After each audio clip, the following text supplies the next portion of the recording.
Hello, everyone. Thank you for joining us for today's author interview, brought to you in partnership with All Creatures Great and Small here in Coburg. Today, we welcome Souha Ezzedeen, founder and coach of Way of Life Dog Training and author of the new book, The Way of Life Method, How to Heal Your Relationship with Your Dog and Raise a Sound, Strong, and Spirited Companion at Any Age. Souha is a certified family dog mediator and a behavioral scientist by training who approaches dog training by looking at the root causes behind canine behavior instead of the behaviors themselves in isolation. Here to interview Souha, we have Theresa Rickerby, co-owner of our partner business, All Creatures Great and Small, here in Coburg. Theresa has been a Coburg business owner for over 20 years and is an advocate for responsible pet ownership. So Souha, Theresa, welcome. It's actually a great honor today for me to be here and getting the opportunity to interview Souha, who is not only been instrumental in helping my family with our relationship with our dogs, but I would like to consider now a friend as well. So it's wonderful. So Souha, let's get into the meat of your amazing book, The Way of Life Method. Thank you. Let's do it. Tell us a little bit about the Way of Life book. Who is it for, and what compelled you to write it? Very good. So let's talk a little bit first about the book, The Way of Life Method, How to Heal Your Relationship with Your Dog and Raise a Sound, Strong, and Spirited Companion at Any Age. So the Way of Life Method essentially outlines a three-stage methodology for raising dogs, for deepening our bonds with them, and for healing them of any behavioral issues, big or small. So it outlines this method in great detail, which makes it also a manual, a textbook of sorts. So many of my readers read the book in its entirety first to grasp the message, to wrap their heads around the message and the method, and then they go back to the start and start using the book as a manual, underlining, dog tagging, taking notes, because it details in a very practical manner the things that people need to do to get started with this method. So it is a method, it is a manual, but I also consider it to be a manifesto of some kind, because it is a call to action, a raising of awareness on why so many of us are struggling with behavioral issues and why so many of us are trying to deepen our bonds with our dogs, but not really sure how to go about doing that. So I think all those three elements are present in this book. It is method, it is a manual, and also a call to action and a raising of awareness. So who is it for? The book is written primarily in the language of healing behavioral issues and recovering from behavioral issues. So it is primarily oriented at a problem that the book is trying to help us solve. But it is also a book that's helpful for anyone getting started with a new dog who would like to avoid some of these increasingly common problems. And it is also a very helpful book and a very helpful message for anyone who doesn't think that they have any issues with their current dogs, but they feel they could have a deeper bond with them. And so here, this book is also extremely helpful for individuals who just want a deeper bond with their dogs. So why am I here? What compelled me to write it? Great question. And I love to talk about why I ended up here, because it was never my intention really to become a dog trainer, and much less write a dog training book. I wanted to share life with dogs and I wanted to have a great relationship with them. But it was never my intention 20 years ago when I brought dogs into my life after graduating from graduate school. It was never my intention to be a dog trainer, but it was certainly my intention to raise great dogs and have great bonds with them. And here that dream very quickly went awry, because I encountered a great deal of difficulties with one of my early dogs. Not my first dog, but one of my earlier dogs. And so I went on this journey of several years trying to help her, trying to fix the behavior, because I thought that's what needed to be done, right? Is to fix the behavior. And I went all over looking for the help that was available. And the help was not helpful. It was helpful in some ways, of course. We were able to have some success in some avenues, but the overall picture still left a lot to be desired. And so luckily, after about 5 years of great struggle, I came upon a series of teachers who launched a decade of learning for me. And I came out transformed from all of this learning and just not contented with just having good dogs, but also wanting to see everyone else around me able to enjoy that same level of success, that same level of ease and confidence in their dogs. I'm a teacher at heart. I come from generations of teachers, and it wasn't going to do it for me to just have success with my own dogs while seeing everyone else struggle. And so I started my business in 2019, started to see clients in 2020. And it wasn't long after that that I decided that I could not wait much longer to write this book. And so here we are. Oh, it's fabulous. Thank you. So I was muting just in case my dogs barked, because Worries. that is so, and I like what you're saying there about the book being a manual, because that's so true, where you read through the entire book and all 3 stages, which are so important, but then going back and starting at stage 1 and really putting it into real life application. And that's been very helpful for us and all of the people that have been buying the book that I've been in touch with locally. And that's exactly what they're doing as well. That part has been so helpful. And actually, since talking with you and reading the book, and I work with dogs and have for over 30 years now. Yeah.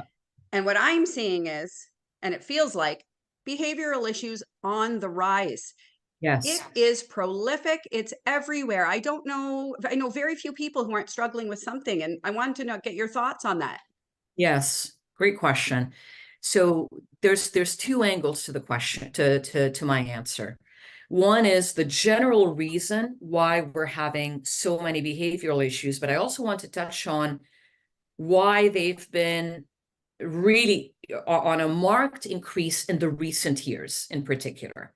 So really the main reason why so many dogs are struggling is because of this radical change in their way of life.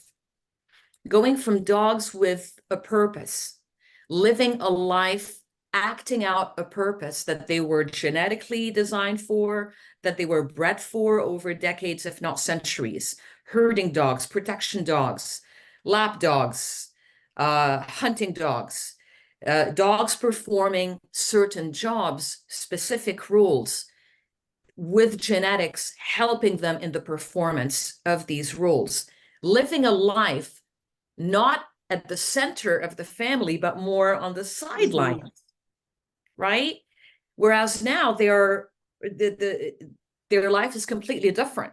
They've gone from animals with a purpose, dogs with a purpose and a function, to family members in the middle of the family, affected by family dynamics, and in turn affecting family dynamics, performing the roles of soulmate, best friend, fur baby, furry therapist, all these roles that they are not designed for, that they're not prepared for, not educated for.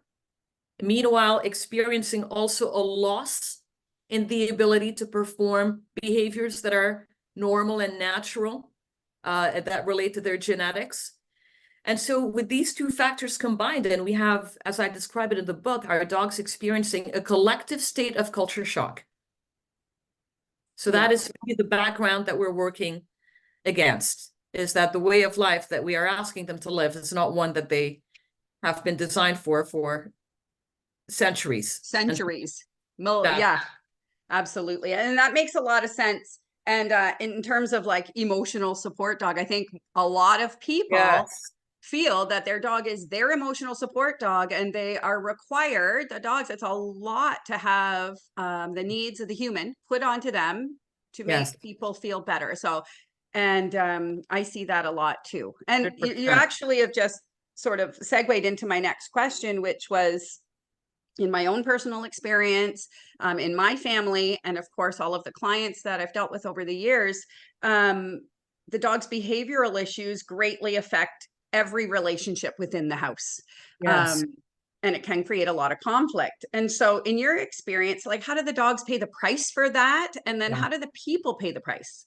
Yeah, 100%. The dogs certainly pay the price, because what ends up happening, as you say, is that conflicts are created, there are tensions, there are disagreements on how to deal with this dog with issues. Everyone is stressed because we're having to work around a dog with food aggression issues, or dogs fighting, or dogs aggressing at the door, or taking off on us, or getting into fights with other dogs. So all of these behaviors create a state of stress within the family. And so how do the dogs pay the price? By being rehomed, by being surrendered to shelters, and sometimes even euthanized for behavior as a way to preserve sanity in the family. So ultimately, the dogs are relinquished so that the relationships within the family can be preserved. Or else the dogs are driving such a wedge in between family members that are arguing all the time, getting into, disputes all the time over how the dogs ought to be dealt with. So that's one way that the dogs pay the price, is by being relinquished or rehomed, or in worst case scenarios, even euthanized, but at a milder level, by being neglected, by being put outside, or just not given the attention that they need. So that's the scenario for the dogs and how they pay the price. But the people also pay the price, Theresa. The people also pay the price. You know it from your own experience, talking to people in your community. And I certainly see it in the sense that if the dog is unhappy, by definition, the family is unhappy. Right? And if the family is unhappy, by definition, the dog will be unhappy. But what I see happening when we start to do the work and the benefits start to kick in, what is really wonderful is when the family members start to talk about some dreams that they had put on hold, that maybe now they will be able to resurrect because they have a dog that can actually handle those dreams. Case in point, clients that were thinking about selling their boat, this boat that it was part of their dream to spend their retirement years, boating. And now they were considering selling the boat because their dogs didn't do well on the boat. So we had a discussion about holding off on selling the boat. I have another client that is considering going back to school now for his master's degree, because he feels the dogs are manageable, happy, everyone's calm, the state in the house is structured and predictable, and there's room to pursue those dreams. So both people and dogs ultimately pay the price when we have behavioral issues, but it doesn't have to be that way, luckily. Doesn't have to be. No, it doesn't have to be that way. And one of the milder ways I think that dogs pay the price for the behavioral issues is resentment, and that sort of overarching feeling of resentment in the home that no one ever wants to feel that. And I can say from my own experience in starting the Way of Life method and reading the book and bringing my whole family on board is, my husband and I are the first time really in 20 years, the most on board together with how we handle the dogs, and are seeing such great benefits. It's so nice. And it gives confidence to everyone in the house. And it's a great lesson for our children too. Wonderful. So, yeah. Great to hear. And the dogs need you to be on the same page. Oh, 100%. To be on the same page. 100%. And by re-examining our way of life, it brings just such a sense of calmness and confidence to the whole house, which, everyone is benefiting from that. And it's really interesting. Included. Oh, our cat included. And there's a whole nother discussion around women and perimenopause and anxiety that could also go into this as well, but save that for your next book. That's something else we talk a lot about. Sure. Anxiety, right? Anxiety and how that goes on to our dogs and all the rest of it. So, and I've been doing training for many years. I've worked with dogs. I've done all different kinds of training, sport training, positive reinforcement training. What makes the Way of Life method, for people who are listening, different from like the more mainstream kind of ideas or applications? Very good. So the mainstream approach to working with dogs is primarily focused on behavior modification, using principles of operant conditioning, right? Yeah. So there's nothing wrong with modifying behavior or reinforcing behavior in certain avenues, and to teach skills in sport, commands, and so on. Nothing wrong with using principles of operant conditioning to teach those skills. But those methods are limited when it comes to developing character in our dogs. And because that is ultimately what we're after. If I don't want my dog reacting to things, if I want my dog secure in different situations, if I want my dog easy when I'm gone. And people around me know that recently I've incurred an injury and fell, and the dogs have been able to take it all in stride.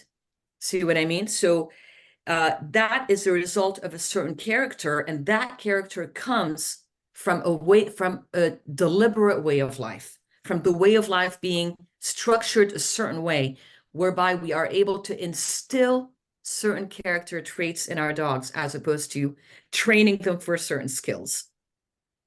So we have been using the skill approach and the behavior modification approach to deal with a deeply psychological sense of unease in our dogs, a sense of unease that can really be addressed better by working with the environment of the dog, the way of life of the dog. And people really feel a great sense of power and empowerment when they see the impact of their daily decisions on their dog's well-being. So to sum this up, essentially, instead of working on the behavior directly, as I tell my clients and students, we're working on the back end. Yeah. We're working on the root cause, right? We're redesigning this way of life. And then over time, those behaviors fizzle out because they cannot exist in a dog that is increasingly becoming what? Sound, strong, and spirited.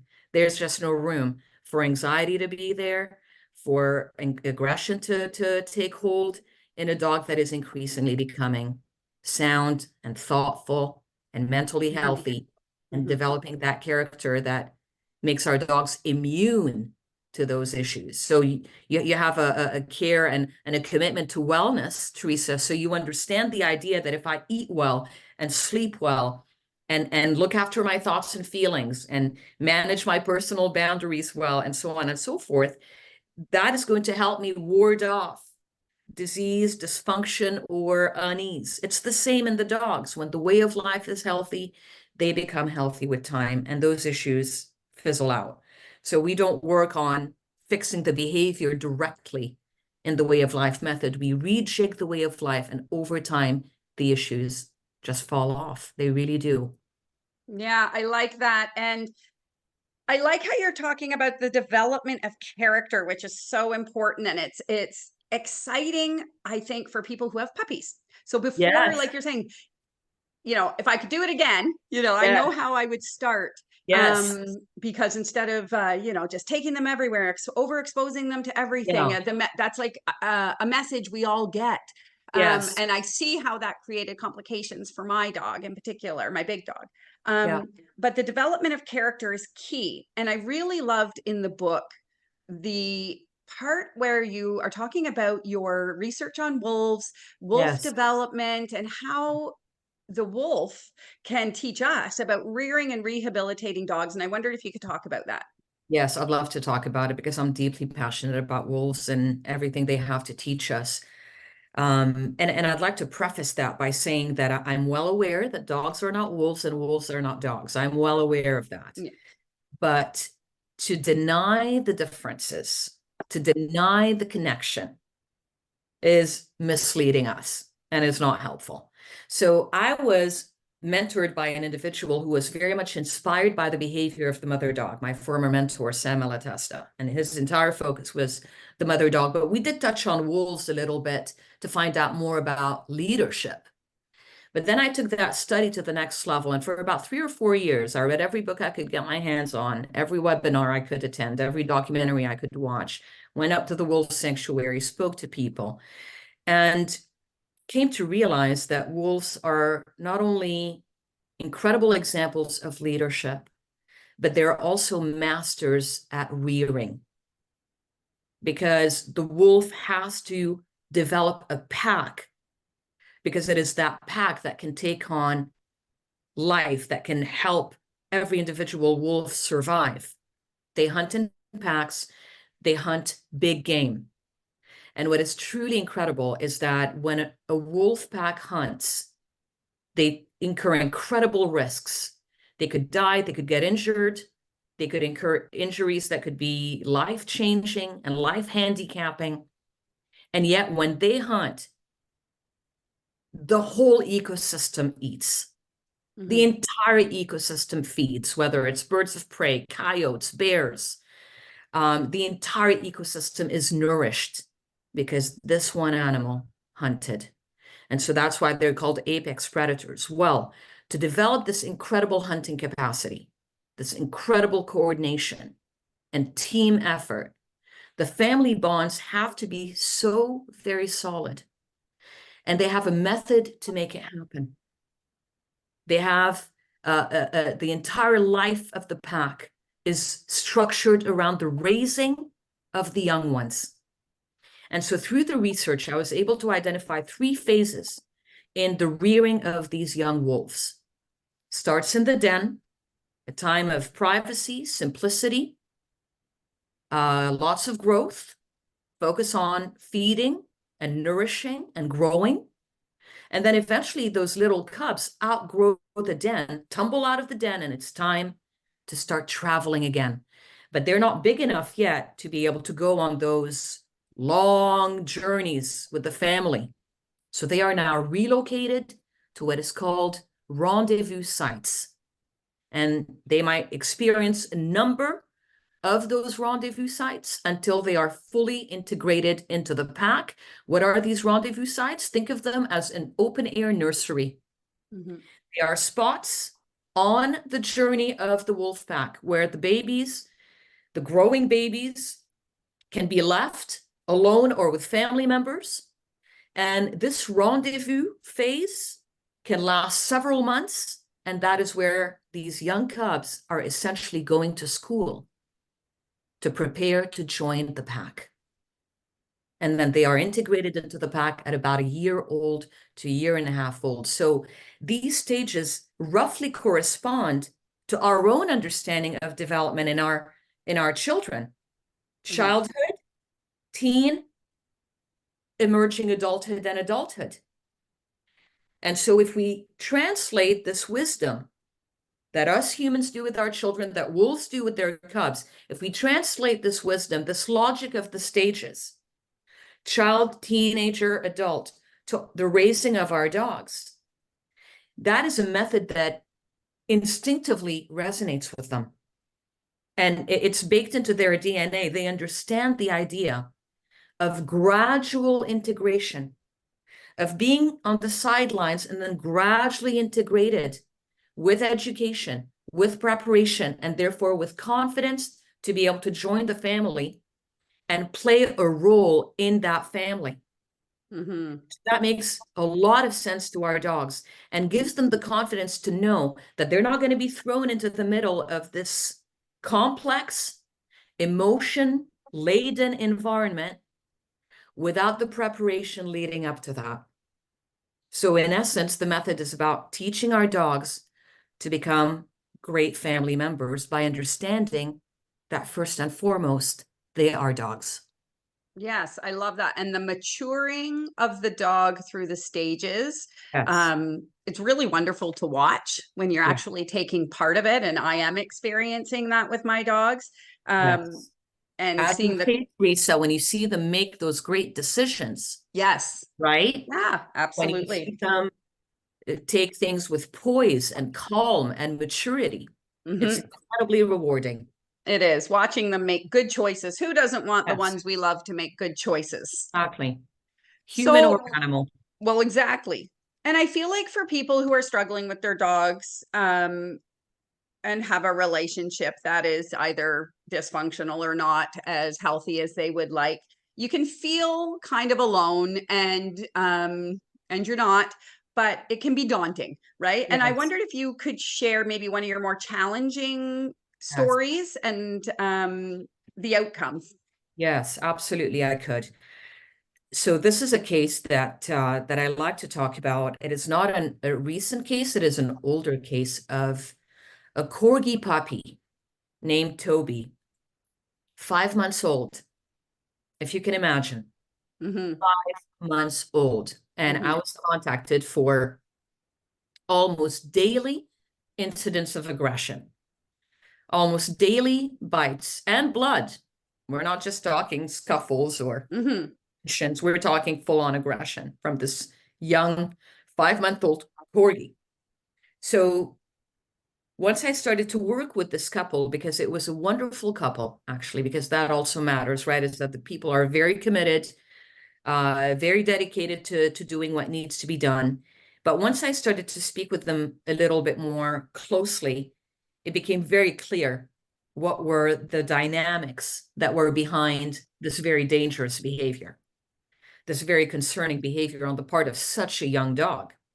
On the one hand, the husband was very much concerned with training the dog for good manners, wanted him well behaved, wanted him well behaved quickly, wanted him well behaved early as a puppy, with some disciplining this puppy for misbehaving.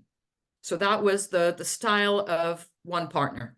The style of the other partner was more permissive and more coddling and more lots of affection, lots of inclusion, lots of feeling sorry, feeling bad for this puppy. And then the management in the house, the physical structure, the schedule, the way of life was also faulty in many ways. So we got to work. We started to introduce the changes that I outline in the book. And being such a brilliant little pup who had so much fire to him and so much drive that was very poorly channeled, in this brilliant little dog.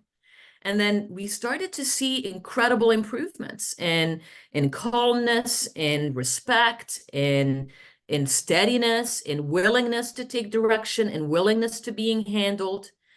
And we worked for several months. And by the time we were done, they had a much more manageable dog. They had a much happier dog, and they were able to start the dog in a career in sport. They started with some scenting and with some herding, and eventually they moved out further out into the country where they had a lot more space. And last I heard, they're doing very, very well. But what was very memorable about that case is the youth of this dog, and at the same time the gravity of the behaviors that were being manifested, and also how quickly and how successfully he was able to come around. And they worked very hard. Yes, they did work. They worked hard. And for a while there, they were monitoring how many days they were going without aggressive incidents. Those on their fridge: 10 days without aggression, 12 days without aggression, 14 days without aggression.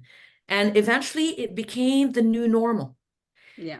And, much as it's wonderful, Theresa, to see the dogs change, it's even more rewarding, if I dare say so, to see the people change, to see him soften, gentle, and not be always so corrective and controlling, and to see her step up her game, be more leadership material, not coddle her dog so much. So basically bringing the humans more in balance with each other and with each other.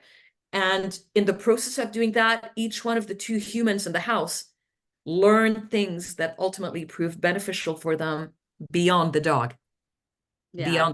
It was helpful for her to learn to be firmer and stronger in her stance. And it was helpful for him to gentle up and soften with his dog, and ultimately with himself and everyone else around him. So great story. That's wonderful. I love to hear that. And I will say that re-examining the way of life and the amount of personal growth that comes along with it is very rewarding.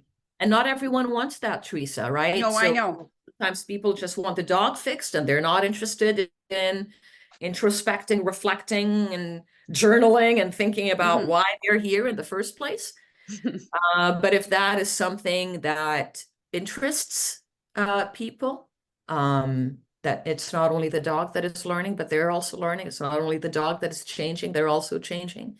Then this method resonates deeply with those kinds of readers. I love that. Now, if you could advocate, Souha, on behalf of dogs everywhere, if you could speak Oh, with one message to all of us human beings, you yes. know, who bring these dogs into our world and expect them to act a very specific way and to be perfect for us most of the time. What would the Right. message be? So since we're having an interview with the Coburg Public Library, I would say do not judge a book by its cover. Okay. So when we have a dog acting up, being reactive, being aggressive, being anxious, or even milder things like being a little timid or being a little insecure or shy, I always say you don't know the dog really till you've done the way of life method. And you've not tried everything till you've tried the way of life method. Until you do that, you don't really know the dog that you have. So one thing that I said to you early on, lose the label. Lose the label of reactive, anxious, aggressive. Look at the dog anew. Be open to the possibility that there's a completely different dog lodged somewhere inside that is only waiting for the way of life to be correct so that they can show us that they're really stable at the core. Now, of course, there's huge variations in dogs, in background, in breed, in personality and temperament. But there isn't a single creature, not human, not animal, that is not a reflection of their circumstance, that is not a reflection of their way of life. So when we redesign this way of life over time, we have a dog revealing to us who they truly are. So until we do that, let's not place judgments on dogs or label them, because that ends up being a condemnation. It ends up being a condemnation of the dog. Well, this dog is anxious. One leading cause of euthanasia is separation anxiety, and so I'm saying let's lose the label and believe and affirm that there is a healthy dog inside, a sound, strong, spirited dog inside, waiting for us to design the way of life that makes them feel that they can reveal who that is. Amazing. Thank you so much. This has been a fabulous conversation. Thank you for such great questions. I have so many more, but we only have so much time. That's right.